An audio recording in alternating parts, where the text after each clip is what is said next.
Hello, everyone, and welcome back to the Offside Opinions podcast. I'm Asher Neotia. And I'm Levi Nall. And we're going to jump right in with a recap of last week's games. But before that, put some takes in the comments once you're done watching, and tell your friends, and subscribe.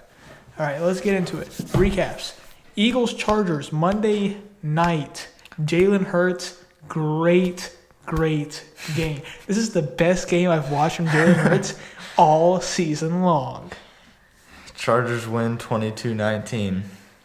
And it could have been a lot closer than that if Jalen Hurts hadn't thrown 5 picks. Yeah, let's just talk about that real quick. So the Eagles, plus, they got the Herbert 7 times, right? Anytime you get to a QB, 7 times, that's awesome. Mm-hmm. Saquon, 100 yards plus a touchdown. Resurgence game, to an extent. The problem, Jalen Hurts managed to throw a pick and lose a fumble on the same play. Cue the clip. This was perhaps the single worst QB performance we've seen this season by any QB. And it was definitely not from a contender or from a player who we thought it would be from. Yeah. Like, you got Jackson Dart, you got J.J. McCarthy. No. The guy who outshadows them all on the Buns-O-meter is Hurts. If I hear another Eagles fan this offseason say he is top 5, I will legitimately crash out. This guy does not deserve to even be within the top 15 QBs, and yet we still somehow put him in there every single year only for him to do this. Mm-hmm. So, yeah, he is absolutely... I can't even find a word to describe it. He was horrendous this game. But let's talk about the other side, the Chargers, right? Forcing 5 turnovers but only winning by 3 points. 3 of their turnovers of their own. They need to protect Herbert better, especially when he's injured, because, that left hand, you want it to get more broken than it already is. And then, this was a good win, right? This was a win they needed to stay in playoff contention. Yeah, I think, like you said, for the Eagles, we saw a lot of great play from everyone. Saquon Barkley, A.J. Brown, Devonta Smith. Everyone played great except Jalen Hurts. This game would have been a lot different if Jalen Hurts hadn't thrown all those interceptions. And, on the flip side, yeah, the Chargers' pass protection is becoming a major problem with Joe Alt, and I forget who their other tackle is, but they got both tackles out, and it's definitely showing. The Eagles' pass rush hasn't been particularly great this year, but they really gave a hard time for Justin Herbert. So both of these teams have glaring issues that need to be fixed, but as we'll talk about from their other games this week, they definitely improved, and we definitely still anticipate them making a good playoff run. It's the Eagles. They're going to win the NFC East because, the Cowboys are the Cowboys. They're eliminated. The Giants are, not good. And the Commanders don't have Jane Daniels and haven't had him for the entire season. Yeah. So, they're going to win the NFC East because it's basically a cakewalk. Mm-hmm. But the issue is that they're not playing nearly as well as we thought they would or we expected them to. And that's just going to lead to issues. Flat and simple. Next game, Bucs-Falcons. Levi's order is probably different for the 4th straight time this week because he just refuses to use ESPN to look at the games. CBS is better. But, we're just going to go off my order. Again, Bucs-Falcons. Yeah, Falcons win 29-28. Kirk Cousins' comeback abilities are back. Dude, Kirk O'Chain's definitely played his heart out in this game. Kyle Pitts had probably the best game we've seen from him since his rookie year. Yeah. This was a phenomenal game for the Falcons on all sides of the ball. For the Bucs, Mike Evans definitely is back to full force from his injury. He had 132 yards on 6 receptions. But other than that, it was not a particularly great day for the Buccaneers. They got a 2-touchdown lead and largely sold it due to their defense. They gave up, I think, like a 4th and 14 late in the game. Yeah, 3rd and 28 straight to a 4th and 14. Yeah. So, just a bad game in general. This was totally a defensive loss look, for the Bucs. For the Bucs, everything went right until the 4th quarter. Yeah. All right? Baker's interception in the 4th quarter led to an Atlanta touchdown, and the Bucs couldn't get anything going on offense, which led to an Atlanta which led to a punt and then an Atlanta field goal to win the game. Todd Bowles is on literally the thinnest string that I can imagine. Yeah. Like, one more wrong thing this season, and I would have probably kicked him out after this loss. They will probably kick him out over the offseason if they're not even going to make the playoffs. Yeah, and we'll get to Zach Taylor later, but both of these coaches, we defended them last week and said that this was largely due to roster issues. I think both of them showed this week why they need to be on the hot seat. And then for the Falcons, yeah, Kirk O'Chains looked vintage. Like, this was 340 yards, 3 TDs, no turnovers. Definitely the most vintage game I can think of. Yeah. Kyle Pitts, investigate him like we investigated Calvin Ridley, please. I don't think this was a real game. And then the only reason why this game was even remotely close was because the Falcons had 19 penalties for 125 yards. 19 in an NFL game is crazy work. But yeah, that's the only reason why this game should have been even remotely close. But yeah. Yeah. Browns, Bears. Bears win 31-3. Yeah, look, for the Browns, Shadir had a comeback down to earth game, right? 3 picks. But I want to discuss these 3 picks because not every single one of these was his fault. One of them was a tip into an interception. Yes, you could probably say that he should have done a little higher, but whatever. One was literally in Jerry Jeudy's hands on the sideline, and he just handed it to Jalen Johnson.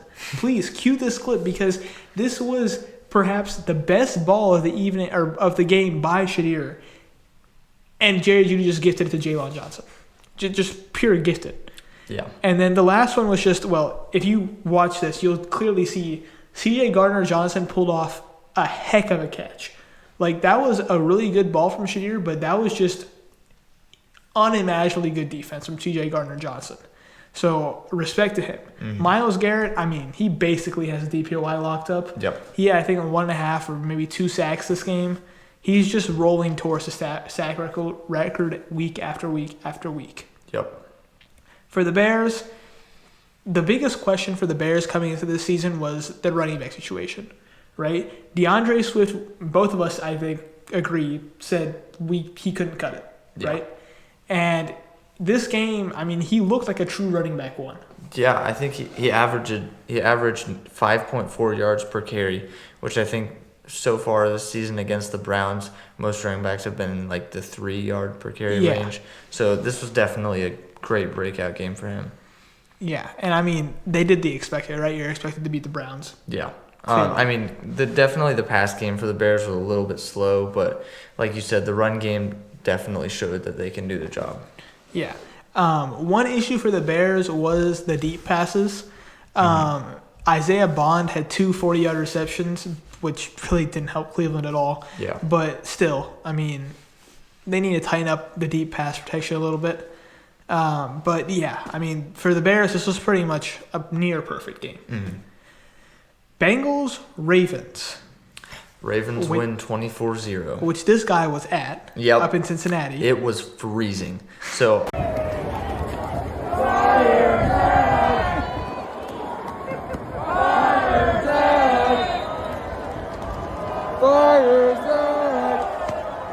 that's a W. That's a W. Honestly, I don't blame the Bengals for the way they played. The Ravens honestly just played impressively for how cold it was. Most of Joe Burrow's mistakes, I mean, similar to the Shadir Sanders pick, his first interception was kind of just like his receiver handed the other team the ball. Second one, he kind of slipped in the red zone, threw a pick six. This was not a very good game for the Bengals. This definitely, like I said earlier, this definitely should seal Zach Taylor's fate.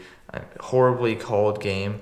And, not much else to say for the Bengals, but it should be Zach Taylor's last year. For the Ravens, like I said, wasn't great, but they got the job done. Both the pass. I mean, Derrick Henry crossed 100 yards, so it was kind of a resurgent game for him.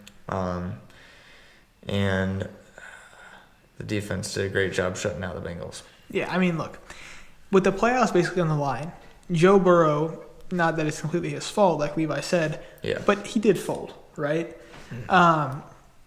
The defense tried its best, still failed. I mean, what Levi said about Zach Taylor getting fired, he should have been fired even before this season. Yeah. I don't think it was even a debate. With how the defense was playing last year, basically they were all healthy. They just didn't do anything. Yeah. And then how the offense was churning and just producing. That should have been his last year itself. But no, they chose to bring him back, and there's no improvements. Just none. And for the Ravens, look, Lamar still needs to figure out how to throw the ball, right? I mean, he threw the ball 12 times, completed 8 passes, still managed to throw a pick. Like, 12 passes and you're throwing a pick? Yeah. Like, but, yeah, I mean, Derrick Henry, resurgence game, sure, 100 yards. Defense did its job. It was a good game for the Ravens despite the cold, but for the Bengals, I mean, it's over. They're eliminated. Yep. It was only a matter of time, but this was just not what we expected. Yeah, I mean, at least last year they had some great offensive production, so that kind of justified Zach Taylor coming back. But this year they haven't even had that, even with Joe Burrow back. Yeah. So next, Chiefs Chargers. The Chargers Devil win. Magic is over. And Chargers win 16-13. Sorry, I cut you off. No, you're kidding. But, yeah, okay, the Chiefs. Both of their fourth quarter drives ended in an interception, right? Mahomes threw an interception, tore his ACL. Then Gardner Minshew took his place and promptly threw another interception. Yeah. What a way to end the season, by the way. Just a Minshew interception. Who could have seen that coming? The days that we dreamed of the Chiefs being over. Have fun in Cancun, Chiefs. And then, yeah, I mean, Levi, what are we doing, man? You're really... Okay, you can't tell me that wasn't justified. I really thought that they could pull it off, and they might have been able to if Patrick Mahomes hadn't torn his ACL. This guy is what would happen if Chris Collinsworth and Nick Wright decided to be like, you know what, we're going to adopt a child. This is what Levi would be. No, but jokes aside, horrible pick. Horrible. Just completely unwarranted, disgusting pick. 3-point game with Mahomes going out in the fourth quarter. Honestly, I don't think it was that bad of a pick. And with Justin Herbert playing on one arm. Like, yeah, what? That's true. But no, okay, for the Chargers, though, defense was clutch, and the Chargers finally, after so long, were able to get over the hump and beat the Chiefs. Right? The Chiefs, I mean, let's just talk about this real quick. In the grand scheme of things, with the way the season was going, we already said earlier several times that this feels like a weird season for the Chiefs. And I think this is the result of what that weird season was. It's just playoff missing. Yep. And if we look at the Eagles, we look at the Bills, we look at the Ravens and the Bengals, all of these teams that we circle as usually every single year playoff contenders. This has felt like a weird season for each and every single one of those teams. The Ravens, with Lamar going out, then coming back in, now having a fringe shot to make the playoffs. With the Bengals being eliminated earlier, like we just said. The Chiefs now being eliminated. The Eagles unable to be eliminated due to this pitiable condition of the NFC East. And then the Bills, who are actually our next game. So this is a nice segue. But yeah, Levi, do you have any thoughts on the downfall of the Kansas City Chiefs? I think all those teams you just listed have done a great job of getting used to peaking at the right time in the season, and they always start the season off slow. You know, it's always a joke. Like the Bengals have got to lose the first game, the first 3 games of the season, and that's typically been the case where they have a slow start to the season and then lock in late in the season. And I think this year with the Chiefs, they've just never locked in. All of those other teams, like you mentioned, have a good shot at making the playoffs still because they've started to lock in, and that just never happened for the Chiefs. And I predicted them winning this game because I was just always waiting for that time when they would lock in, and they never did.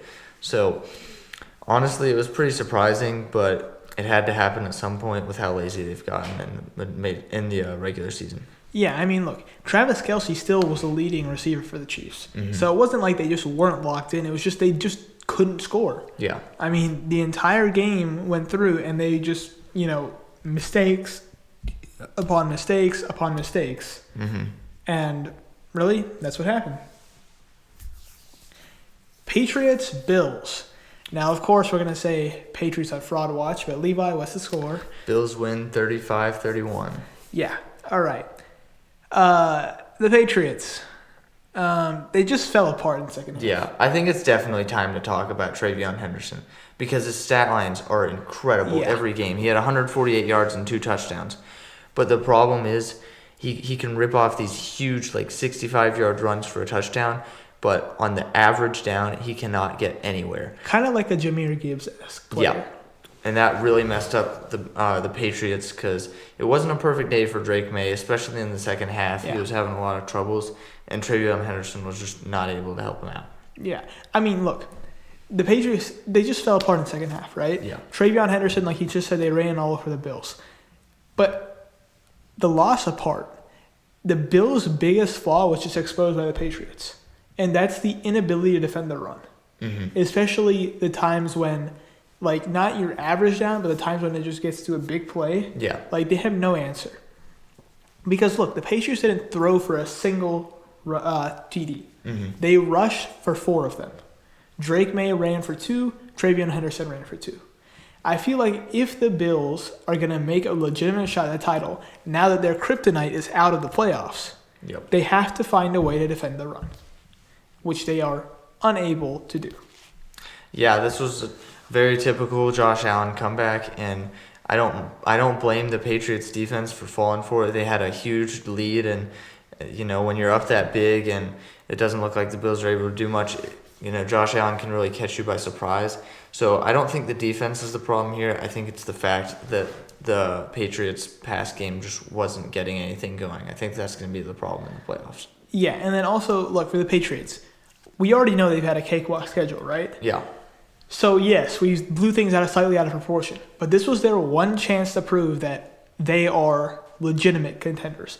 And they failed on the one chance that they had. Mm-hmm. So I think the Patriots will still make a shot. Okay, they still have a shot. They're still going to try to make a run.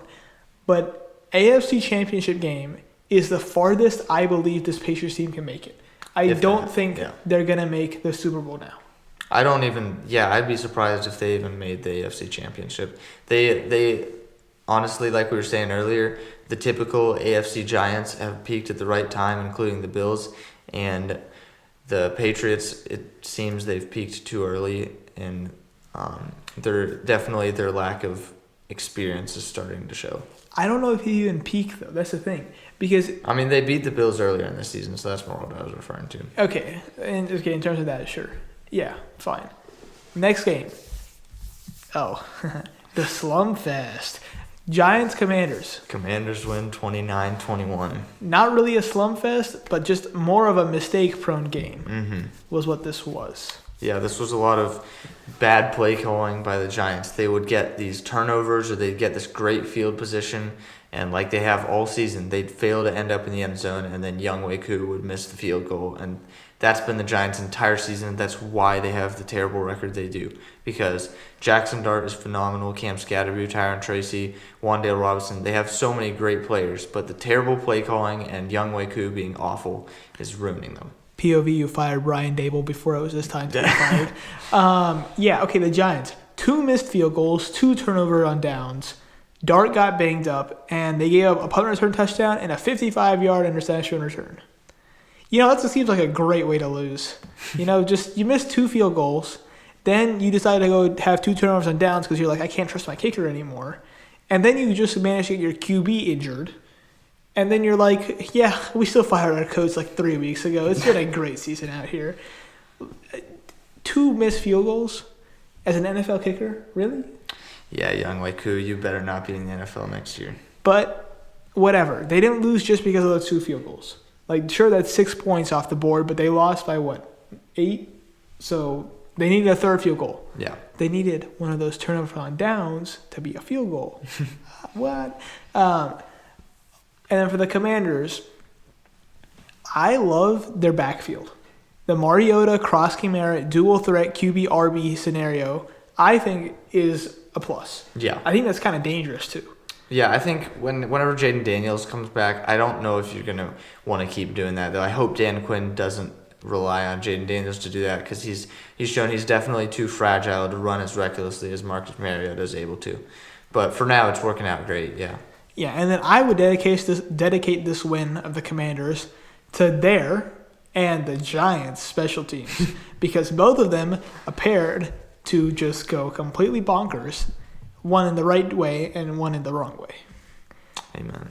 Yeah, next game, the game that I totally did not tune into, Raiders-Eagles. Eagles win 31-0. All right, was that much of a surprise? Yeah, with Kenny Pickett starting for the Raiders, it's over from the beginning. From the first snap, there's nothing happening. Yeah. 75 total yards for the Raiders. And for, I think, the second straight game in a row, they've had 20 minutes of possession time in a 60-minute game. Yeah. The number one draft pick is on a platter for them. Yeah. But the more important question is, who do you take with that? Because your main issue right now is, I don't have a QB. Mm-hmm. But no QB is worth the first pick in the draft.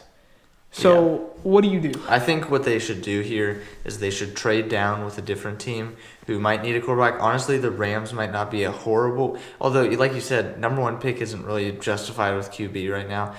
Honestly, I think they trade down at least a couple picks though, draft a QB, and then with the rest of their picks, hopefully that they can get in that trade, they need to fix up their defense.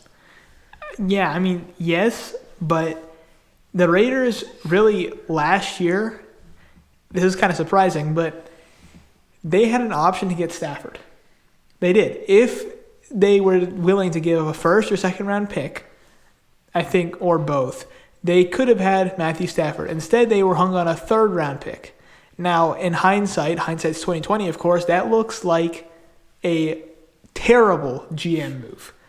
I mean, Stafford is playing out of his mind, and I think with the Raiders' pass game, he could have been too with Jacoby Myers and Brock Bowers. Yeah.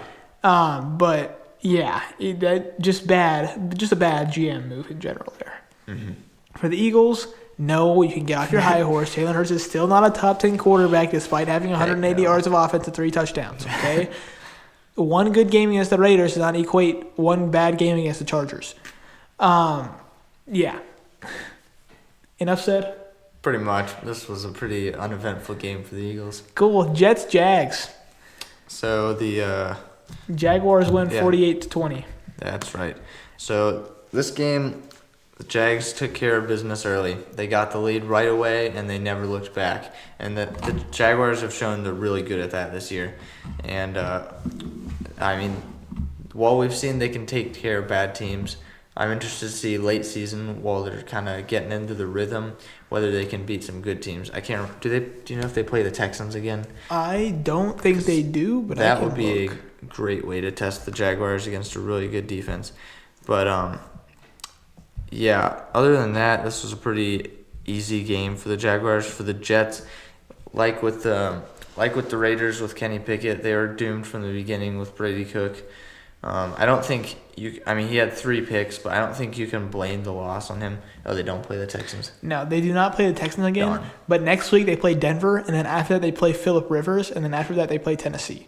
Okay, that'll be two of those will be great tests. Yeah, 2 of those should be decent tests at minimum.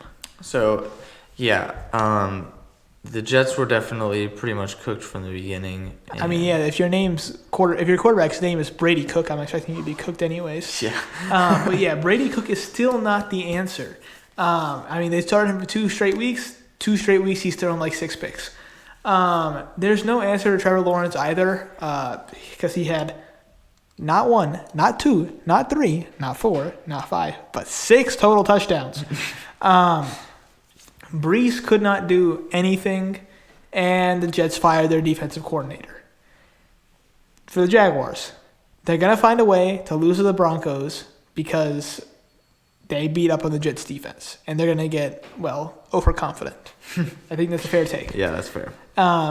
But yeah, this was an uneventful game because the expected happened and nothing was really surprising except for the Jaguars, or except for Trevor Lawrence having 6 total touchdowns. Mm-hmm. Cardinals-Texans. This game, first off, Texans win 40-20. This game for the Cardinals was all Trey McBride and absolutely nothing else. Yeah. I mean, look, you got to feel for the Cardinals, okay? Yeah. They get dropped 40 on twice by the Seahawks. Then they get dropped 40 on by the Rams. Then they get dropped 40 on by the 49ers. And then they get dropped 40 on by the Texans. I mean... Yeah, their defense is definitely becoming a problem. And I don't even blame the defense for this. Like, they don't have enough star power to be able to stop all the weapons that these teams have. Yeah. Like, they don't have the star power to stop JSN. They didn't have the star power to stop basically the entire Rams offense. They didn't have the star power to be able to stop Trey McBride. And, I mean, it's a forgettable season. Mm-hmm. And I think Kyler Murray is even more forgettable. If I was the Cardinals, I've already set Kyler Murray down for the rest of the season, right? He's going to be benched. I think you just take Kyler Murray and now you just shop him around. Yeah. See which teams have interest in him. Because I guarantee you the Raiders would make a move for him if they saw him available. Yeah, or the Jets. Yeah, so I would just ship him out of Arizona and keep Jacoby Brissett as your starting QB and just try to fix up the defense. Yeah. Because Jacoby Brissett has shown that he can have a good connection with Marcus Wilson, or is it Matthew Wilson? And with Trey McBride. But, yeah, just a forgettable season for the Cardinals. Yeah. For the Texans, they have continually found great ways to get amazing play from running backs that you don't expect it from. Nick Chubb has been out for a lot of the season, and I forget who it was last week, but they had a great running back play last week, and then this week it was Woody Marks, and then this week it was Jawan Jordan, who had over 100 yards. Yeah. So, and then C.J. Stroud had 260 yards and 3 touchdowns. Nico Collins had a great game. Yeah. Overall, the Texans are starting to look like real contenders. Their defense is becoming probably the best in the NFL, and I think they're poised to make a great playoff run. Yeah, I agree. The one issue I think is that every single week the running back reins are being swapped, and it's just a matter of time until that becomes a problem. Yeah. And when that becomes a problem, their offense is going to stutter because they heavily rely on the running game at times. So, yeah. But... yeah, there's still a really good chance for them to win the AFC South. They have to win out, and they need the Jaguars to lose the next 2 games, which is against Denver and the Colts. So very probable that they are able to win this. Packers-Broncos. This game was very close. Broncos win 34-26. Hey, another one-score win. Will you believe it? Who could have seen it coming? Yeah, Bo Nix has become incredibly clutch. Him and Cortland Sutton have the perfect connection on 3rd down and 4th down. And it's keeping their offense rolling against phenomenal defensive play. The Packers had a great game on defense, at least until Micah Parsons went out. So, honestly, the Broncos passed a big test there. I think this could have been a Packers win if Micah Parsons hadn't gone out, because it was back and forth the whole game. Yeah. And that was really when the tide turned in favor of the Colts. So a great game by both teams. The Jordan Love interceptions didn't help for the Packers, and it also helped that the Broncos defense played out of their minds. Pat Surtain had a great interception, and they did a really good job specifically locking up Christian Watson. They have allowed almost no deep play all season long, and that'll carry them into the playoffs. Yeah, I mean, look, the Packers, they're no longer Super Bowl contenders, right? Yeah. Parsons tore his ACL. Christian Watson got hurt. I mean, if we look before that, right, everything was going right. They were in the lead. They were stifling the Broncos' offense, and they were putting pressure onto Bo Nix. Mm-hmm. After that, everything went downhill. Like, there was no pressure being generated, so the secondary wasn't able to keep up as well. And, I mean, at the end of the game, it's clear the Packers' hope is over. Yeah, they already lost their best defensive tackle last week, so they basically have no ability to generate pressure now. And then for the Broncos, I mean, I think to an extent they got bailed out by Parsons tearing his ACL, but Bo Nix still played really well with 300 yards and 4 TDs. Mm-hmm. My question is it time to put him in the top 5 QBs right now in the NFL? I would say he is top 3 most clutch QBs in the NFL. In terms of consistency, with what we've seen from him this season, I don't think he's there quite yet. But if he has a really good postseason, I would be willing to put him there.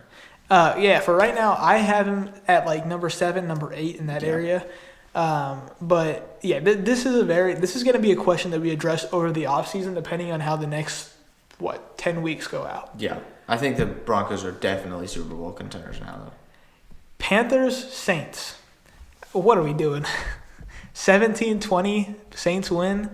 Yeah. Like, the Panthers have to be the Panthers every other week. They just keep going sky high and coming right back down to earth. Because, like, look, the Bucs are literally giving the division on a silver platter to the Panthers, and they still can't win. Yeah. I mean, the second quarter, the fourth quarter, both of them were just kryptonite because that's really where the Saints found their groove. Mm-hmm. And for the Saints, I mean, Tyler Shuck looked better than Bryce Young. He was more confident, more willing, and took more risks, and it paid off. Mm-hmm.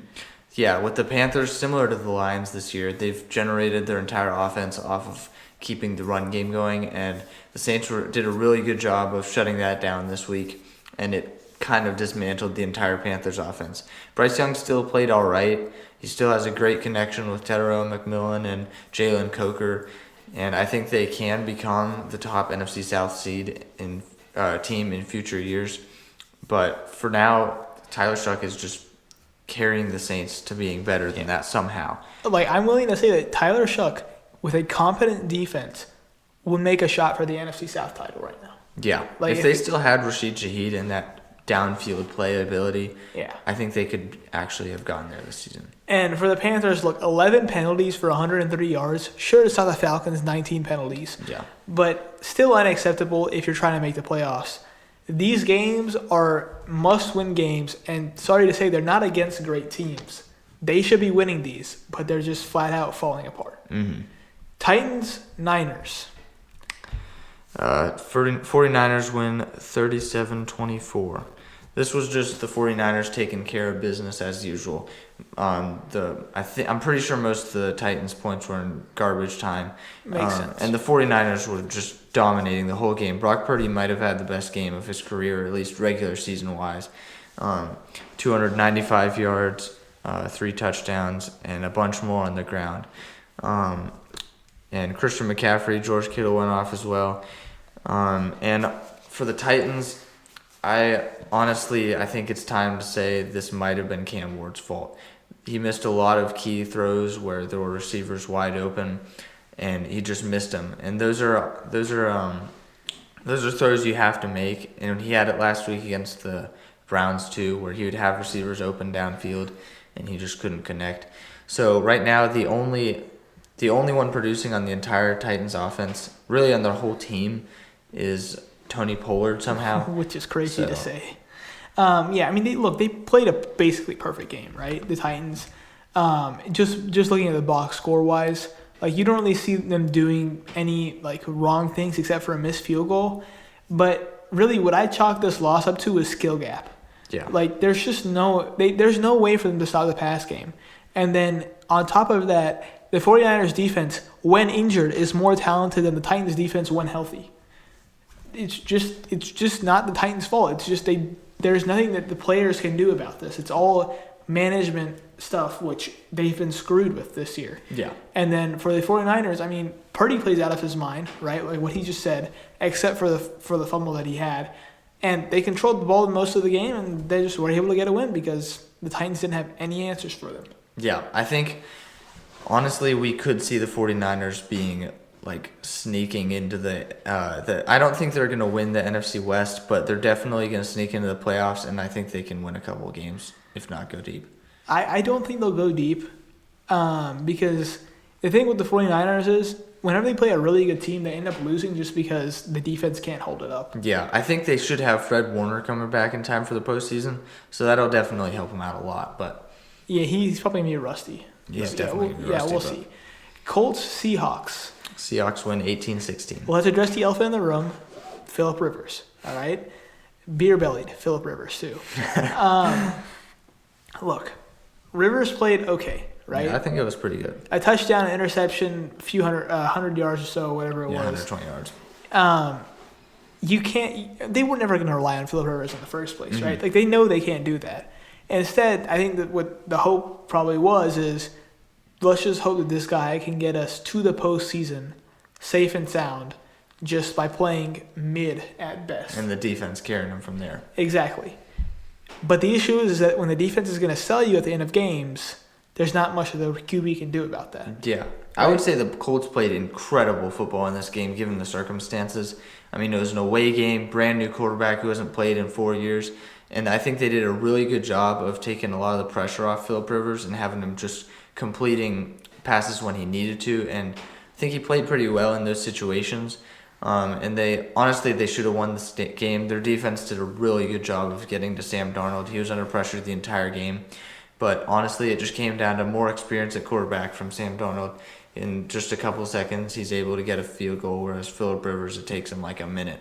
And so there was just kind of an not an experience gap, I guess, kind of just a physicality gap there that gave the Seahawks the win. And the Seahawks, they survived against the Colts, right? Yeah. But the thing is that they can't play like this if they want to even have a shot at winning the NFC West. Yeah, particularly with the offensive line, that's starting to become a concern. This game definitely showed that, and that might really hold them back in the playoffs. Yeah. Well said. Lions-Rams, my favorite game. This was a great game. Lions played well in the first half, but then it fell apart in the second half. Kind of like the Patriots to an extent. Because, look, in the first half, it was basically all Lions. First Rams drive, Aiden Hutchinson picked off Matthew Stafford on a screen pass for 55-yard. I can't say 55. It was like probably a almost 70-yard bring back because it was in the red zone. Yeah. So, yeah, it was definitely a 70-yard return. And then from there, Jared Goff, one pass, touchdown. But here's the thing. First half, they're leading 24-17, right? Start of the third quarter, they managed to hold the Rams to a field goal, 24-20. But from there, everything went downhill. Because from there, they're starting to try to give the ball to Jahmyr Gibbs and try to get him activated. Because basically for the entire game, they didn't really give the ball to him that much in the first half. Yeah. Second half is when they tried to. The Rams defense did an excellent job of preventing Gibbs to be able to turn the corner and start accelerating. Because that's when he's at his strength, when he's able to accelerate. Yeah, that's what the Cowboys couldn't do, is get him before that point. Yeah, and that's exactly what the Rams did. Because Jahmyr Gibbs did not do anything this entire game. He didn't even have a 10-yard run, I'm pretty sure. So, yeah, this was just great defensive line performance from the Rams. But at the same time, the Rams had no answer for Amon-Ra St. Brown. But I'm guessing, the thought process behind that is, if you can stop one, why stop the other? Right? Yeah. Like, you let him kill you, it's fine, and we'll just kill him on the other side. Yeah, you definitely picked the right part of the Lions' offense to stop there. Amon-Ra went off, but we've seen it all season, and it's still a problem. The Lions cannot play when Jahmyr Gibbs isn't consistently moving the ball well. And, they had an early lead, but they just weren't able to hold it. I think their defense played pretty well here, specifically the pass defense. They were able to pick off Matthew Stafford, which hasn't happened a whole lot this year. They were able to hold Puka and Devontae to only a couple big plays. They had a couple really big catches, but other than that, there wasn't a whole lot. It was mostly like Colby Parkinson doing the consistent 10-yard catches for the Rams. But the main problem here for the Lions was lack of run game and lack of run defense. This whole Kyron Williams and Blake Corum thing is working out really well for the Rams. Yeah, look, because the Puka had 181 yards, right? So already that's a phenomenal game from him. Yeah. But the run game perfectly complements the pass game. Because when we get down into the red zone territory, right, Devontae Adams got injured in the third quarter. So we really didn't have any of our red zone speciality there. Instead, we just handed the ball to Kyron Williams, handed the ball to Blake Corum, and the O-line did his job, and they were able to power through for the touchdown. So really, that's what we're seeing in terms of playoffs. But the flip side of this is the Rams secondary. It's been a problem all year. It's kind of been thrown on the rug because of how well the offense has been playing, and then the defense, getting those jolts in between games, makes them play better. But really, when stuff goes wrong, this secondary doesn't have an answer. And this game was, again, proof of that. Stafford threw the interception, and it got returned, and they had no answer. They just gave up a free touchdown to Amon-Ra. This secondary needs a good safety, which, I mean, again, it could come through the draft. It most probably will come through the draft because we have the Falcons' first-round pick. But we can't solely rely on Emmanuel Forbes and Cameron Kitchens and Cam Curl to do their jobs. Because guess what? They're not going to do their jobs. They haven't been doing their jobs all year. They've had some games where they have been. But I have a feeling against the Seahawks we're going to have a trouble in the secondary. And when I'm here next week, I might either be half dead or half alive, depending on what the end of the game will be. Now we can talk about his favorite game, Cowboys-Vikings. Let's go. Vikings win 34-26. This was a great game of great all-around football from the Vikings. This game really gave me hope that J.J. McCarthy might have what it takes to be a franchise QB. I mean, the first drive did not give me hope. Well, it was one pass and unlucky tip, and he did not. The biggest thing from that play was he didn't let it. Didn't let it wear him down. Exactly. He came right back out on the field and played his mind out. There's still a lot of questions about his ability to, keep his. I think it's his left foot on the ground when he's throwing it deep. It makes his accuracy a lot worse. But we saw similar things from Josh Allen his rookie year, and it got fixed pretty well. So I think if we fix that up, and if we fix that up, honestly, he can be a great quarterback next year. I mean, he's definitely shown a lot of dual threat ability. He fooled the entire Cowboys defense on that touchdown run. Yeah, he did. It was if you remember, the Peyton Manning fake. I think it was against the Colts one year, or no, it was not against the Colts. It was against somebody. I forget who. But he faked him out, and then he just was sauntering into the end zone. Yeah. Same thing here. It was probably the exact same play call too. But yeah, for the Cowboys, it was a very uncharacteristic game from Brandon Aubrey. Right. Mm-hmm. This is a guy who we call one of the best kickers in the NFL, and he missed 2 kicks. Offense was churning, but really only yards-wise. They were not ever able to get any passing touchdowns. Yeah. Credit to Minnesota's secondary for that. Mm-hmm. Yeah, we really locked in the red zone. That was the biggest reason the Cowboys locked this game. 2 for 5 in the red zone. Yeah. Yeah, the defense did its job for the Vikings. But Justin Jefferson, he looks depressed. He looks unhappy. And, the more and more the weeks go on and we see stat lines of 10, 15, 20 yards, the question is, when does he request a trade? Yeah. Which I for sure know the entire Minnesota fan base does not want happening. And I know that the entire front office doesn't want that happening. But apparently KOC and just J.J. McCarthy can't figure out a way to get him involved. Yeah, and this is a thing that a lot of young quarterbacks struggle with, is when they have a superstar receiver who's way ahead of them developmentally. It's really hard for them to figure out ways to get them the ball, because that means you're throwing it into double coverage, triple coverage, and you got to have a lot better ball placement. So he's had great connections with people like Jordan Addison and Jalen Naylor because they're wide open. But, he's got to figure out how to get Justin Jefferson involved better if we're going to go anywhere in the playoffs next year. And, as for the run game, lacking that run game is just unhelpful. Mm-hmm. Because J.J. McCarthy is the one who's having to make every single play. And you just can't expect that out of a rookie QB. Yeah. If he had a run game to even half complement him, I think he would be way better of a QB. But he has way too much on his shoulders to do. Yeah. Now for our predictions for this week. Tonight's game, Steelers-Dolphins. All right. Well, Steelers, please. Yeah, honestly, this has got to be a Steelers win. The Ravens have a great shot of taking over the AFC North if they lose this game, and that basically kills the Steelers' hopes for the playoffs. But we could see a lot from the Dolphins' offense in this game. I think a lot of Devon Achane and Jalen Waddle are going to give the Steelers' defense a problem, but ultimately I think I got the Steelers winning this one.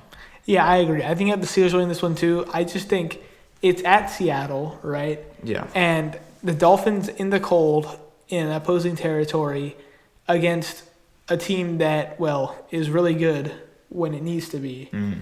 I just don't think that they have it. I don't think they have it in them. Also, I'm down by 20 in my fantasy matchup, and I kind of need the Steelers defense to ball out. So, we won't talk about that part, though. Thursday night, Rams-Seahawks, where I will be very, very stressed. Yeah. Give me the Rams. I'm just going to say.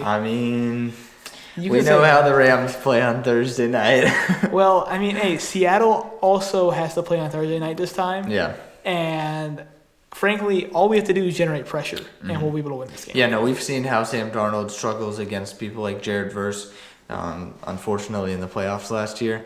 So I think he's going to struggle with that again, especially with the Seahawks offensive line kind of coming to pieces. Should be a Rams win. Eagles, Commanders on Saturday. Oh, shoot, there's Saturday games? Yeah, I don't know why they're doing Saturday. That is Oh, well, they kinda always do it once college football ends. But, yeah, nobody wants to watch the Eagles and Commanders on Saturday. Yeah, 5 p.m. Give me the Eagles. Yeah, give me the Eagles, too. Now, this is a good game. This is a very good game. Packers, Bears. The rematch from 2 weeks ago. It's going to be the Bears because there's no Micah Parsons. Yeah, I think that'll make a huge difference here. Since the last time they played, the Packers have lost their entire pass rush element. I think I got the Bears here. And also, look, the way Green Bay's offense works, chunk plays. No Christian Watson equals none of those chunk plays. Yep. What did you see what his injury was? I didn't see what it was, but I'm assuming it's probably something with the hamstring. He usually has hamstring issues. All right. Sunday, Bills, Browns. Give me the Bills. Yeah, give me the Bills. Playoff time's looming around. Josh Allen looks back in form. I think this will be a resounding Buffalo win. Chargers, Cowboys. This will be interesting because the Cowboys, with every game now, they're fighting for the playoff spot. But the Chargers, on the flip side, are also fighting for their playoff spot still.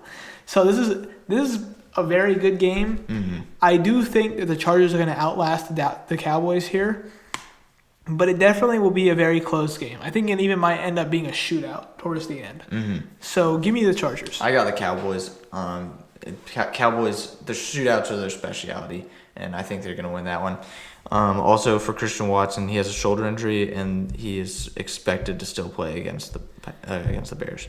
Okay, so shoulder injury, so to still play. Yeah. So there's a shot that the Packers' deep pass element is there, but without being able to generate any pressure, I still don't think they'll be able to do anything. Therefore, I'm still going to choose the Bears.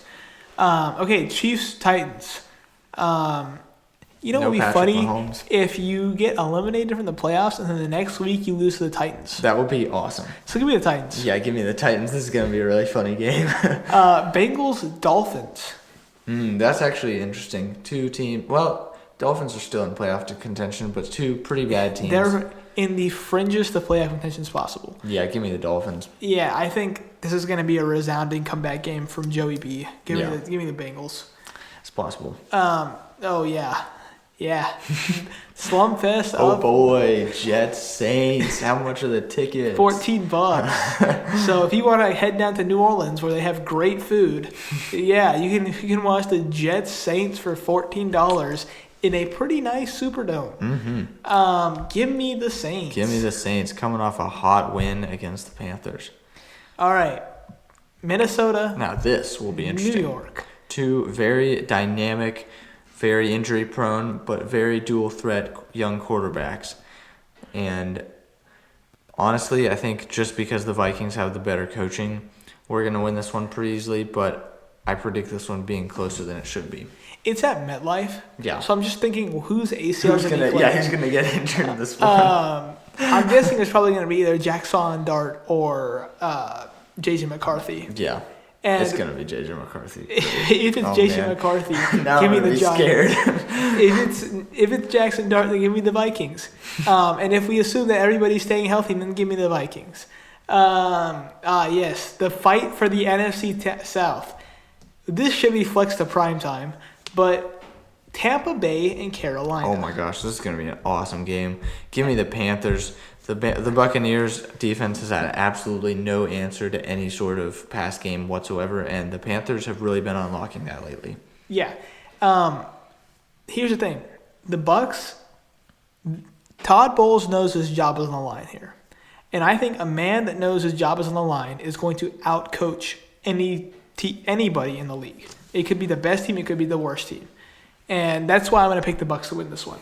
I think Todd Bowles knows his future is dependent on this year's playoff outcome. And I think knowing that he's going to be able to win against the Carolina Panthers. Yeah, I see Mike Evans going over 150 yards again. Jacksonville and Denver. That will be an awesome game. I cannot wait to see if the Jaguars are up to the test because the Broncos, besides the Texans, probably have the best defense in the NFL. I'm going to say Broncos here, but this will be interesting. I'm going to pick the Broncos as well. I don't think Trevor Lawrence has it in him to be consistent ever, and I think that this game is just going to be a fallback straight to the earth. Yeah, and I think particularly Brian Thomas does not have what it takes. He had a good game last week, but that was against a pretty bad defense. Yeah. I think he's going to fall back down to earth. Yeah, I think it's just going to be Jacoby Myers and Trevor Lawrence, and Trevor Lawrence is not going to be having a great game. Yeah. Falcons, Cardinals. Another slum fest. I mean, do we see Kirk O'Chains come right back out again, or do we see him regress? I think we see him regress. Because if there's anything I know about Kirk O'Chains, he's also not very consistent at all. He's always regressing. So for $14, you could go watch this game. Highly advise you to. The ticket, the plane tickets will only be another like $250. Come on, who doesn't have that much money, right? But no, I think the Falcons will actually lose this game. I mean, if you're the Cardinals, right, you have to have some pent up anger in you after losing 2 straight games by double digits.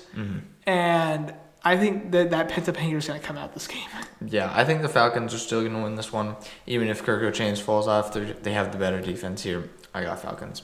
All right, Pittsburgh, Detroit. Oh, man, this is interesting. Especially if the Steelers lose tonight. This could be really what it takes to get them to win the AFC North. Yeah, I mean, this game, it's like these two teams are both battling for the playoffs. What's Pittsburgh's record right now? Why does it not show me their record? Let's see. I can probably figure out the record. Oh, they're 7-6. 7-6. Okay, let's see. So if they win today, they become 8-6, and if they win against Detroit, they become 9-6. But then they would have to lose 2 in order to become 9-8. Who are their last? Who are their last 2 opponents? The Steelers. Let's see. Because depending on that, this heavily determines who I pick in this matchup. While he figures that out, let's go to the next game real quick. Raiders, Texans, both can agree it's Texans. It's the Texans, yeah. All right, cool. The Steelers play the Dolphins tonight, the Lions next week, then they play the Browns and the Ravens. Okay, so they're definitely going to win against the Dolphins. All right, so 7-6. If they are 8-6, if they lose against the Lions, 8-7, win against the Browns, 9-7, lose against the Ravens, 9-8. I think they're going to lose to the Lions. Yep. So Lions win this one. Yep. Raiders, Texans. We already said Texans. Yep. And then primetime, Patriots, Ravens. That will be fun. This will be a good game. I still don't have any faith in Lamar Jackson to throw the ball properly. So I'm just giving me the Patriots. Yeah, give me the Patriots. All right, last game. Oh, Monday night's game is also good. 49ers, Colts. Yeah, I think the 49ers are going to knock the Colts down another rung here. I think the Colts are actually going to have a surprisingly hard road to the playoffs for the rest of the season. And I think the Niners are getting better by the week. So I'm going to take the Niners here.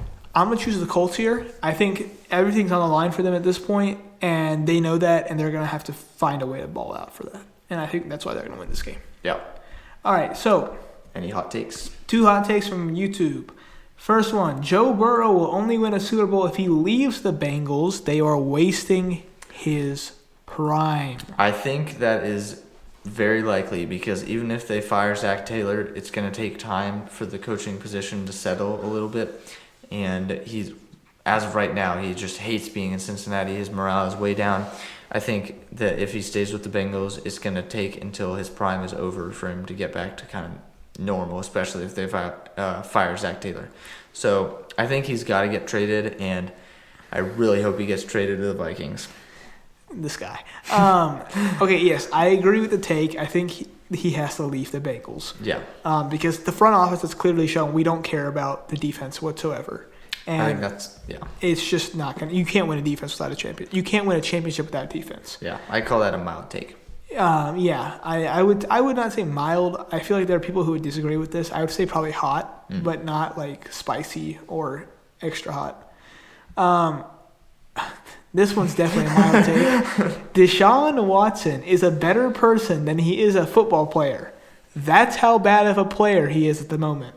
I wouldn't call that like a super hot take. I'd just put it in like the hot range because he's not very good at football, but you look back to his Texans prime and he was still pretty good, and he's a pretty bad person. Okay, it depends on what scale we're like talking about this, right? If we're saying strictly as a Texan, then yeah, this is like an extra hot, out of this world-esque take.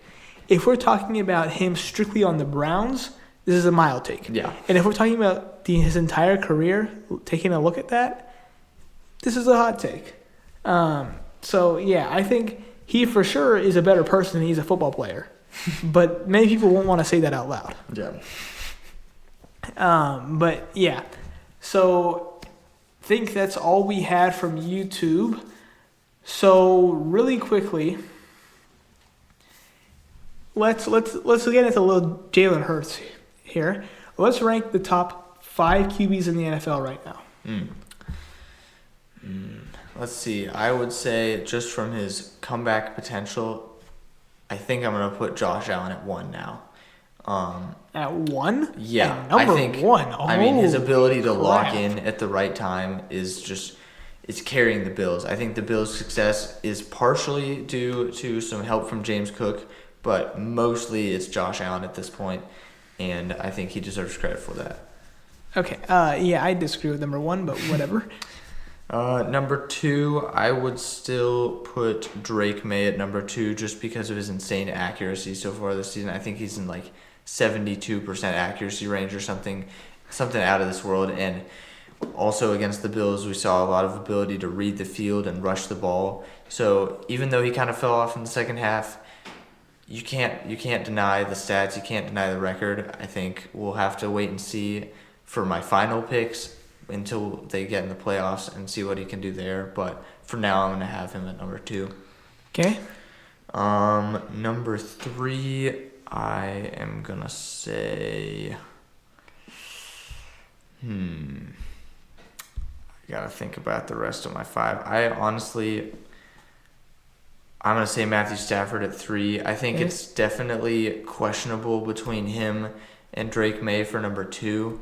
And maybe even, you're probably going to put him at number 1. I think he's definitely still the runaway MVP candidate just from his explosive play.